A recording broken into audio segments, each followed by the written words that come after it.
Oke, halo teman-teman. Kita lanjutkan materinya, yaitu membahas tentang bank dan lembaga keuangan lainnya. Kali ini saya akan melanjutkan tentang bentuk kegiatan usaha, ya, bentuk kegiatan usaha untuk perusahaan pembiayaan. Jadi eh, di materi sebelumnya saya membahas tentang yaitu kegiatan usaha.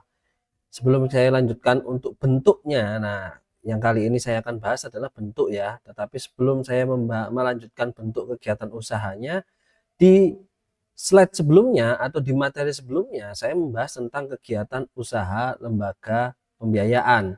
Yaitu apabila kita lihat di kegiatan lembaga usaha, lembaga pembiayaan atau perusahaan pembiayaan itu di materi sebelumnya saya menjelaskan tentang apa itu perusahaan pembiayaan, kemudian peraturannya di mana berdasarkan peraturan peraturan Menteri Keuangan gitu ya. Di mana ini peraturan 2006, peraturan yang lama dan kemudian diperbarui dengan peraturan PUJK yang saat ini sudah dipisah dari Kementerian Keuangan. Yang dulu kalau mungkin peraturan semuanya melalui menteri, di sini dibentuk satu lembaga khusus yang memang mengatur tentang hal-hal yang berhubungan dengan otoritas jasa keuangan. Makanya lembaga tersebut POJK OJK itu mengeluarkan aturan, yaitu berupa aturan yang disebut dengan POJK nomor 2014 di mana mengatur tentang kegiatan usaha pembiayaan. Ini aturan yang baru. Ada investasi, modal kerja, multiguna dan pembiayaan lain ya yang berdasarkan tujuan OJK. Nah, ini juga ada sewa operating list itu ya yang juga saya jelaskan di slide sebelumnya juga yang berhubungan dengan leasing gitu ya, ada free base income dan lain sebagainya. Nah, di berikutnya di slide ini yang slide yang materi sebelumnya saya juga jabarkan semuanya gitu ya, pembiayaan investasi itu apa, kemudian modal kerja itu apa, kemudian multiguna itu apa. Nah, ini ada poin-poinnya, siapa saja aturannya, persyaratannya, kemudian ada kegiatan usaha pembiayaan lainnya, kemudian cara pembiayaannya bagaimana, ada finance lease, ada sale and leaseback, ada anjak piutang, kemudian ada pembelian dengan pembayaran secara angsuran dan lainnya. Nah, kali ini saya akan membahas dua lagi, yaitu bentuknya. Kalau tadi itu adalah lembaga pembiayaannya, nah ini bentuk kegiatan usahanya dari perusahaan. Nah, kalau dilihat dari bentuknya itu ada dua teman-teman ya, perusahaan yang pembiayaan infrastruktur dan perusahaan yang modal venture, gitu ya. Nah, oke, tanpa panjang lebar kita lanjutkan di materi yang akan kita bahas kali ini adalah perusahaan pembiayaan infrastruktur dan perusahaan modal kerja. Oke, kita mulai diskusinya, silakan masuk kelas.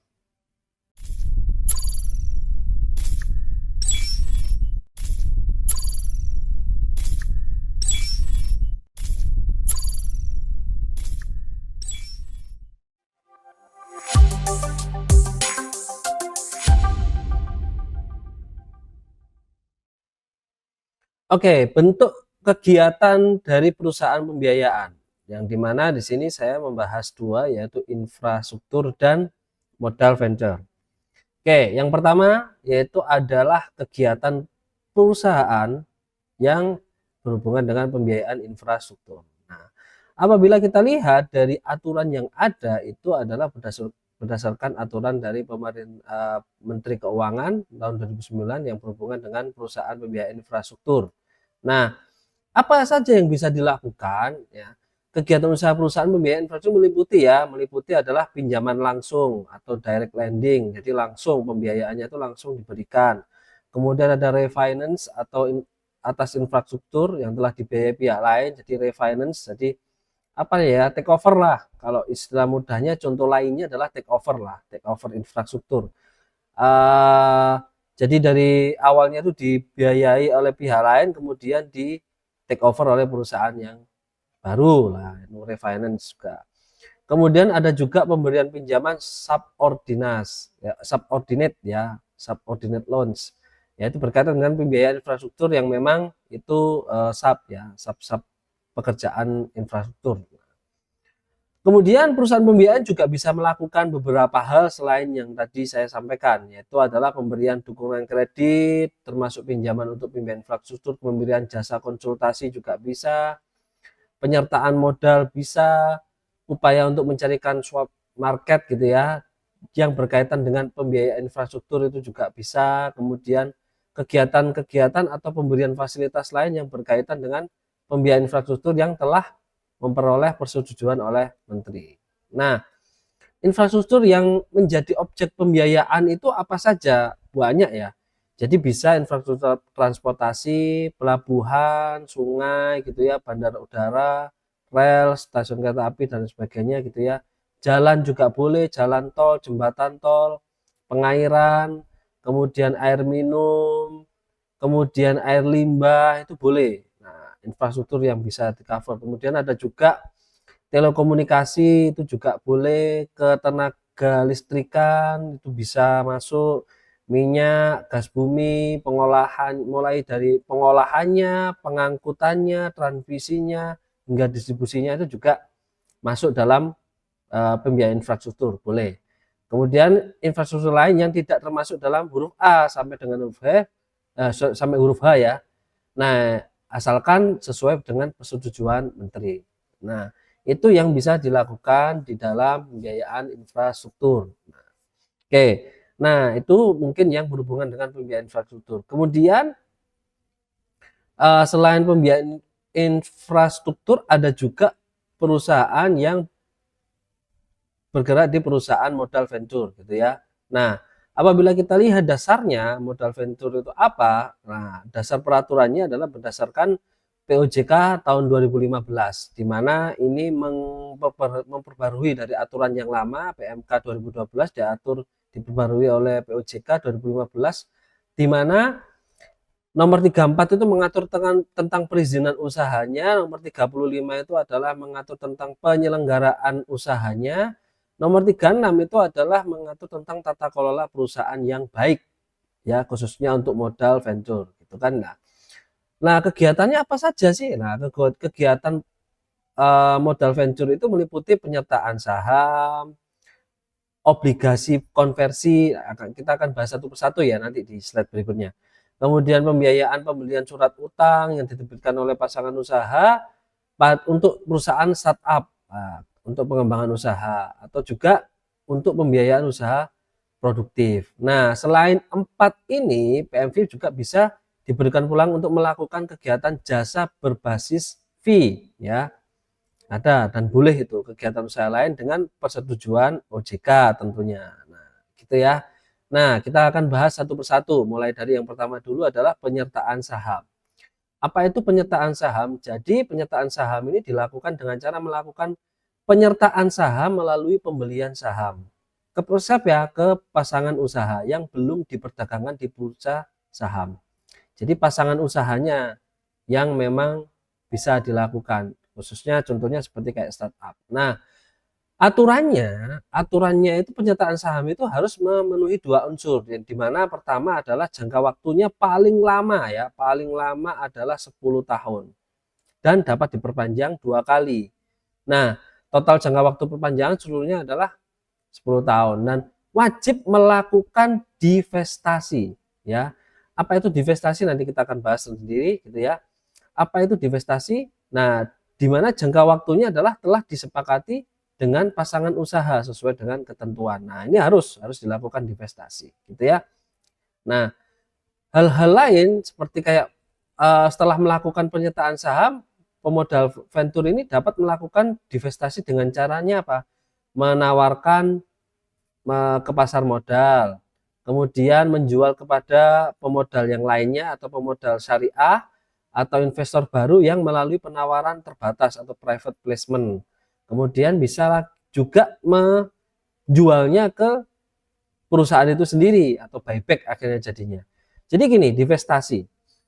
Saya contohkan di sini aja. Jadi ilustrasinya. Jadi kita di sini ada ilustrasi. Ilustrasinya, jadi kalau seumpama akan melakukan PMV ya, apa namanya modal venture, itu yang pertama pasti pasangan usahanya di mana sudah berbadan hukum PT itu menerbitkan atau penjualan atau menjual saham, menerbitkan saham atau menjual saham. Kemudian perusahaan venture-nya itu melakukan pembelian saham atau penyertaan saham. Oke. Nah, pada satu waktu tertentu sesuai dengan ketentuan tadi itu maksimal di mana 10 tahun dengan artinya dalam artian 2 kali perpanjangan gitu ya. Itu harus dilakukan yang namanya adalah divestasi. Ini salah ya, bukan divertasi, divestasi.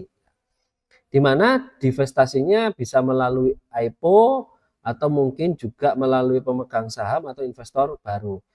Apa maksudnya dilakukan divestasi? Jadi modal yang sudah dibeli atau dibiayai oleh PMV ini tadi harus dilepas.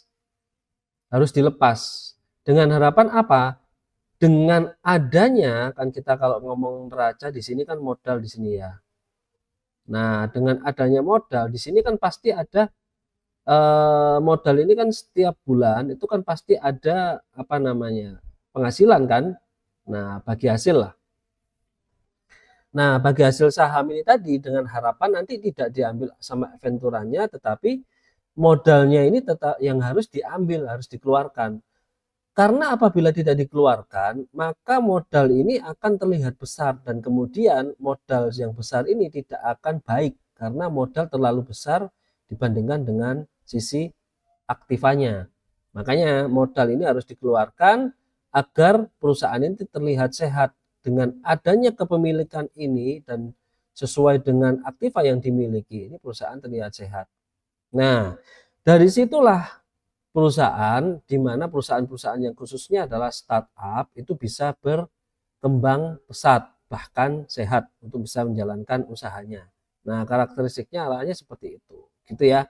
Jadi maksud dari divestasi itu adalah seperti itu. Dan itu memang rata-rata harus dilakukan karena poin utamanya adalah melihat unsur kesehatan dari perusahaan itu sendiri. Nah, simpelnya kira-kira seperti itulah. Itu ya. Nah, ada juga selain juga apa namanya penyertaan modal itu ada yang disebut dengan obligasi konversi. Di mana obligasi ya tentu teman-teman tahu sendiri ini adalah surat utang gitu ya. Nah, surat utang ini bisa dikonversi. Konversi kemana? Jadi obligasi konversi ini bisa menjadi penyertaan saham. Akan bisa jadi modal. Jadi surat utang apabila sekali lagi kita ilustrasikan, utang itu kan 2, contoh modal itu kan 3. Nah, saat utang ini ada di sini pada satu titik tertentu utang ini bisa jadi modal. Sehingga utang ini tidak akan menjadi beban di perusahaan tetapi akan menjadi support dari perusahaan tersebut, yaitu akan menjadi modal. Tetapi kembali lagi saat menjadi modal ini harus mengikuti aturan dari penyertaan saham tadi itu, mau tidak mau harus dilakukan yang namanya divestasi tadi itu. Agar apa? Ya tadi itu yang berhubungan dengan kesehatan perusahaan antara aktiva dan pasiva harus memang benar-benar berimbang sesuai dengan rasionya, rasio yang harus dihitung gitu ya kesehatan perusahaan. Nah, setelah itu dilakukan divestasi dengan harapan perusahaan itu benar-benar berjalan sehat sesuai dengan kemampuan perusahaannya dengan tidak membengkaknya di sisi modal. Kira-kira simpelnya seperti itu. Nah, kalau obligasi konversi ini ada skemanya. Skemanya kira-kira seperti ini. Nah, hampir sama dengan penyertaan tetapi perbedaannya di sini.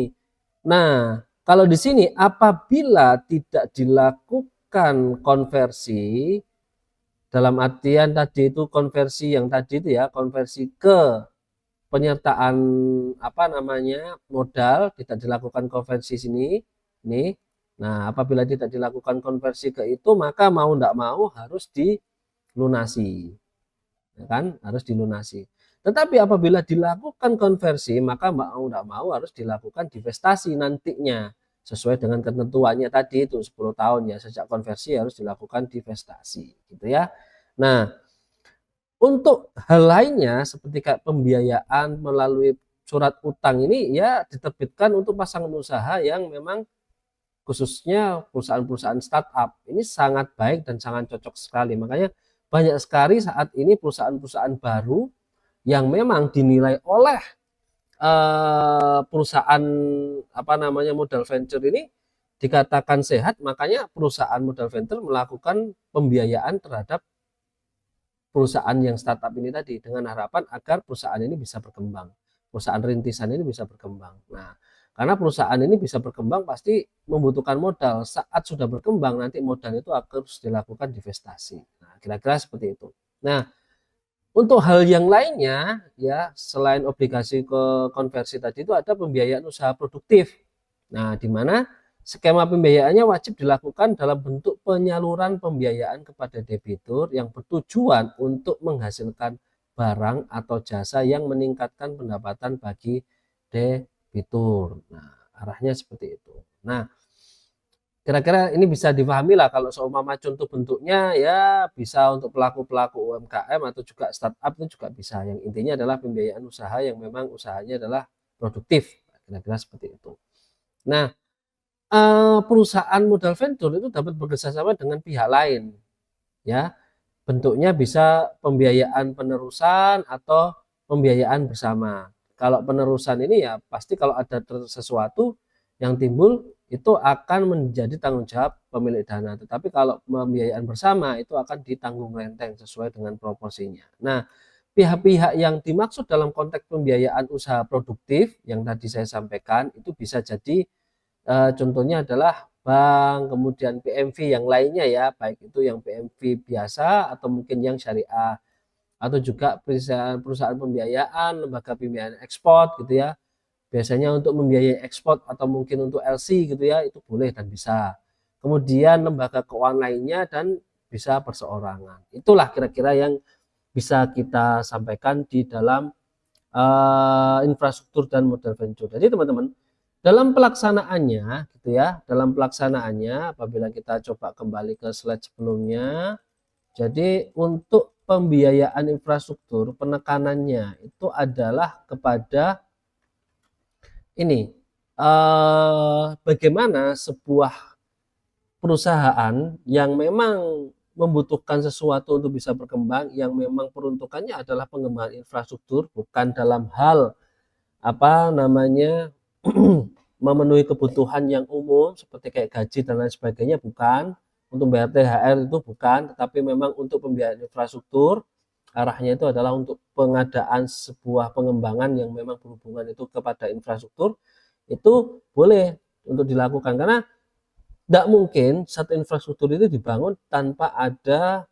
maksud yang untuk mendapatkan keuntungan yang lebih daripada infrastruktur itu sendiri. Contoh kalau seumpama jalan ya pasti harapannya adalah bisa bermanfaat bagi penggunanya, kemudian hasil manfaatnya itu tidak hanya menikmati dari jalan tersebut, tetapi operasionalnya sebuah perusahaan di mana perusahaan satu dengan perusahaan yang lainnya bisa berjalan dengan baik. Kemudian juga internet gitu ya, telekomunikasi itu juga sangat penting.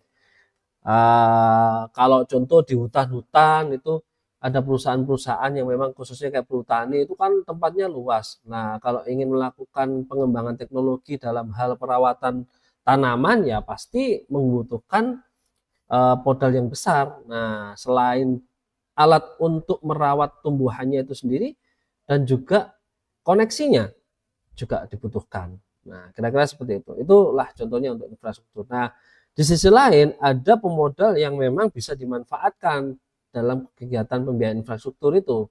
Nah, salah satu bentuknya itu adalah perusahaan atau pemodalan atau pembiayaan yang berbasis adalah modal venture ya. Nah, tadi itu modal venture. Nah, perusahaan modal venture. Jadi di mana perusahaan tersebut memberikan pembiayaan kepada perusahaan-perusahaan sesuai dengan kebutuhannya. Tentu harus mengikuti atau memenuhi peraturan-peraturan yang sudah ditetapkan. Jadi tidak lebih dari 10 tahun bahkan 2 kali perpanjangan. Kira-kira seperti itu. Karena kenapa sih? Nah, kalau ada pertanyaan kenapa kok harus dibatasi seperti itu? Nah, tentunya adanya penambahan modal itu harapannya adalah tidak semakin membuat beban perusahaan untuk bisa membayar apa namanya bagi hasil setiap pelaporan periode atau setiap tahun kepada pemodalnya. Tetapi harapannya adalah dengan adanya modal tadi itu bisa mengembangkan perusahaannya. Nah, agar tidak menjadi beban perusahaan, pada satu titik tertentu modal tersebut harus dilepas. Ya, yang tadi yang saya sampaikan adalah divestasi. Gitu ya kira-kira. Apabila teman-teman ada yang ingin tanyakan silakan disampaikan. Jadi itulah lanjutan dari pembiayaan ya, lembaga pembiayaan. Bentuk-bentuk usahanya adalah yang tadi sudah saya sampaikan, infrastruktur dan perusahaan modal venture. Itu saja kira-kira, sampai ketemu lagi di slide berikutnya yang membahas tentang bank dan lembaga keuangan lainnya. Terima kasih.